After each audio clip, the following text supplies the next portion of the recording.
Our spiritual well-being integrates all the other dimensions into a whole, and it involves being connected to something greater than ourselves, something that helps give a framework of values, principles, morals, and beliefs that provides a sense of purpose and meaning to life.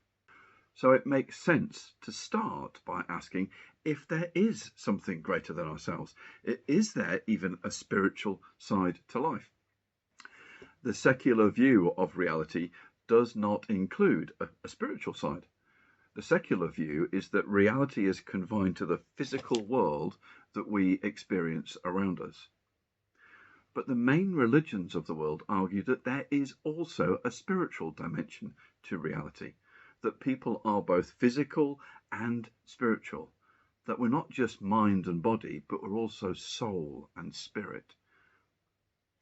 That ties in with the experience of the vast majority of people in the world who would argue that they have experienced something of the other, something of a spiritual side to life, something more than the physical world in which we live. Part of the challenge people can have in accepting that there is a spiritual side to life is that Western culture has separated the faith in the spiritual from the realm of knowledge. Our mainstream educational system, together with the news, entertainment, and social media, have pushed the idea that what people believe about the spiritual stuff is up to them, but it has nothing to do with actual knowledge. Or while this might be true for some so-called religions, maybe such as the Jedi, yes, people actually claim to believe in that, it certainly isn't true, though, for the mainstream religions. They're all based on a knowledge about the spiritual side of life, a knowledge about God or gods.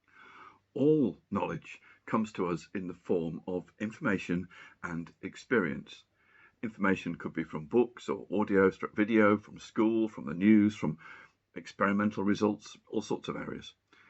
Experience comes from things we can know for ourselves through the many senses that we have. Someone might tell us that it's windy outside. That's information. If we look through the window and see the trees swaying, that's evidence, also information, that lends weight to the testimony of the person that told us it was windy. But it might just be that there's a tree surgeon who's working in the trees that's causing them to sway. It's only if we step outside that we can feel the wind and experience it for ourselves. In that example, by information and experience, we have knowledge that it is windy outside. We can apply exactly the same logic to the spiritual side of life. The major religions and those that follow them would say that there is a spiritual side to life. That's information. The histories and sacred texts of those religions, together with other non-religious historical documents, would show the impact that that spiritual side of life has had through history. That's more information. And we can get even more information when we observe the lives of the many people that have been changed in history and today by encounters with this sort of spiritual life, this higher power. In the supplementary video to the right of this one on the website, Nadia Bolz-Weber talks about how her experience of a power greater than herself helped her in breaking free of her alcoholism. But is there more evidence? Can we actually experience something of the spiritual for ourselves? Well, yes, but that's a topic for a whole other course that we run called Explore. For this week, as we explore how we can improve our spiritual well-being, we'll be drawing from examples in the Christian faith. But if you would prefer, please feel free to substitute in the idea of a higher power or whatever faith you follow.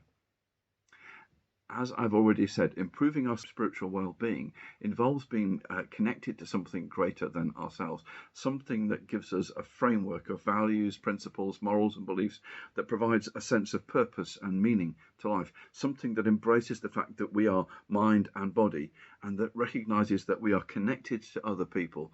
But as well as those things, it helps us to understand that we are also spirit and soul.